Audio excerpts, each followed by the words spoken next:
嗱，各位而家係8月底啦，其實仲未到中秋佳節嘅，今年係10月1號啊！提前祝大家中秋快樂，人月兩團圓。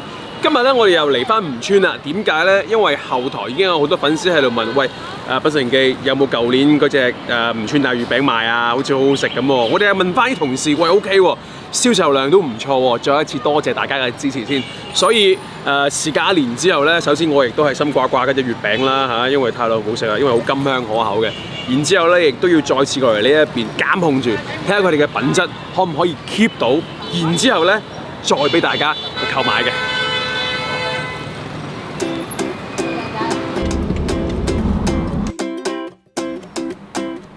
喺我身邊嘅咧就係湛陽嘅鄧師傅啦。鄧師傅想問下你做呢一個吳村嘅月餅，其實有冇話做咗幾耐咁樣？我喺06年就開始做月餅師傅啦，10幾年。仲有一個問題，即係好多外地嘅朋友都知道，哇！點解吳村呢邊嗰啲咁大隻嘅咧？係吳村佢嘅傳統嘛，中秋節一家團團圓圓，大家都齊埋一家，有啲人口多裏邊擺埋一個大月餅。都未切開就冇啦，呢個大月餅嗰度好襟食啊嘛，襟食。最主要大月餅咧，佢餡多啊，佢口感就特別好嘅。8斤依家即係市面上就好少賣啦，市面上通用都係2斤、4斤、6斤嘅。外地啊，即係5日月餅好似就唔係好受歡迎，但係粵西話好多人都中意喎。粵西因為我哋整個粵西傳統，我哋吳村都係做到5仁月餅來。食慣吳村味嘅月餅啊，我哋每年都會嘗試人哋嗰啲出品，但係食到怪怪地，我都冇會嘗試。嗱，講真啦，呢個月餅咧食係食過㗎啦，我都好期待今年佢嘅品質點樣樣。咁但係依然咧，我哋都好多粉絲都話啊，品質可唔可以 keep 唔 keep 得住啊？同埋點樣製作啊？咁所以啊，鄧師傅，我哋一陣間就要去嗰個工場嗰度睇下呢個步驟。應該唔係全部都係機器做㗎。唔係啊，全部都係人手嘅，全部原始做法，全部係人嘅純手工操作嘅。純手工操作，睇下。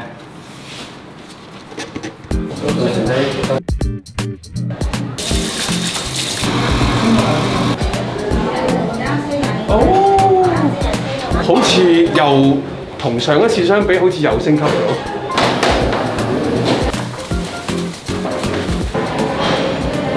5仁咧，所以裏邊嘅材料咧好緊要嘅。咁啊，鄧師傅，咁我哋呢邊嘅5仁咧會精選邊啲食材咧？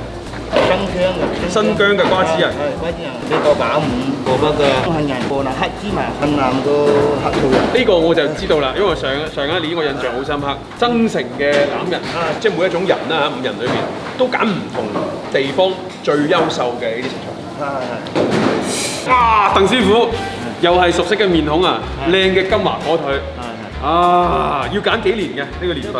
我哋要揀5年以上嘅，5年先有佢夠香啊！一個火腿啊，我哋真正用嘅份量好少㗎，真正用到裏邊係呢啲肉嘅，就係用瘦肉嘅呢部分嘅，都係用油炸過去到佢啲原味，之後就用南方爐4個幾鐘嘅。4個幾鐘頭。係。4個鐘頭之後就一絲一絲自己揾手撕，揾人手去撕出嚟嘅，全手工，我唔客氣啦。哇！好甘香啊！整啖飯嚟喂，好甘香啊！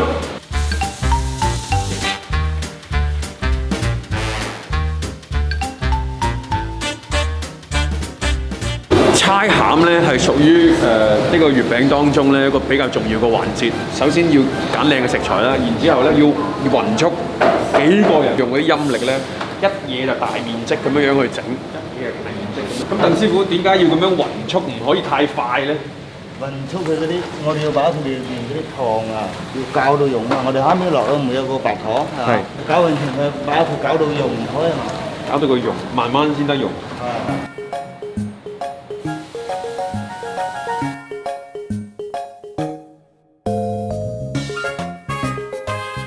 當地嘅吳村人同我哋講咧，佢哋食吳村大月餅嘅時候咧，其實唔建議用刀叉嘅，因為佢齊輯輯切落去咧，雖然好睇，但係嗰個時候彰顯唔到佢哋嗰啲真材實料。佢哋用手搣，哇！你見到啦，齊輯輯嘅，全部都係啲肉鬆啦，各種嘅5仁啦，呢嚿嘢好重手。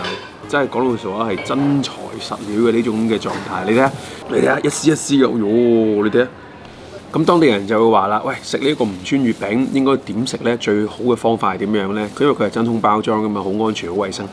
咁然之後呢，你拆開咗個包裝袋，輕輕切開又得，或者唔切開又得，放佢喺度，等佢呢脹啲，等佢鬆翻啲筋骨出嚟。咁然之後再去食呢，口感係最好嘅。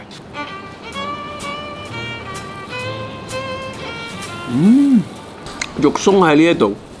陰啲咁樣係嗰啲綿綿地嘅質感，更多脆嘅嗰種質感咧，就係一層一層嘅嗰啲咁嘅五仁。我以前食嗰啲五仁咧，好深色，好入晒嗰啲咁嘅醬料嘅嗰種味道。但係佢哋嗰啲咁嘅五仁咧，其實各自仲係保留自己嘅香味，同埋自己嘅嗰種嘅質感，脆嗰種質感。總之你食起身咧，你相對嚟講，你唔會話覺得非常之流，亦都唔會覺得好難以入口嗰種硬身，同埋佢各種嘅香料嘅味道好衝突，其實一啲都唔衝突。講真，我以前食嘅細個嗰種咧，好奇怪嘅嗰種感覺。嗰種五仁，我細個唔中意食五仁，係因為嗰啲真係唔好食。嗱，而家中意食五仁咧，係因為佢好甘香，佢好回甘。嗱，呢個咧係我哋現場特製嘅一個版本，啱啱新鮮出嚟嘅月餅。嗱，講真，廣東人咧食月餅食咗好多年㗎啦，新鮮出嚟嘅月餅真係我係第一次。嗱，呢個係佢哋嘅半斤裝嘅五仁，哇！嗰個手感係腍滋滋㗎。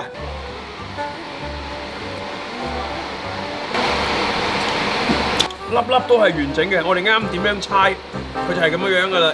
呢個係刷新咗咧我對月餅嘅認知。哇！原來月餅溫溫地食，新鮮出爐，原來咁鬼好食嘅。冇辦法，全世界真係你都揾唔到呢一種嘅口感。哇！腍滋滋，但係又香脆可口，只有小弟同埋現場嘅人先至可以食到。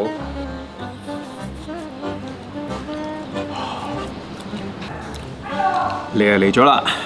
睇完啦，食咗啦。其實品質咧，可以話係 keep 住呢一個咁嘅水平。咁當然感覺就係每年都會翻嚟見一見呢啲老朋友嚇，見一見呢啲好味嘅時令嘅一個食品。總之甘香，啖都係啲真材實料嘅，而且唔同嘅人咧，唔同嘅果仁咧，亦都會有唔同嘅一種香味喺裏邊嘅，真係幾好。吳川大月餅果然係名不虛傳，各位。咁當然啦，咁好食嘅月餅咧，包括唔同嘅規格啦嚇，2斤啊、4斤啊，仲有其他規格。咁點樣買得到咧？去到我哋品城記嘅商城，又或者去到我哋推文下方嚇，點擊進入我哋品城記嘅商城嗰度買，你就可以買到屬於我哋廣東特色嘅呢個吳川大月餅啦。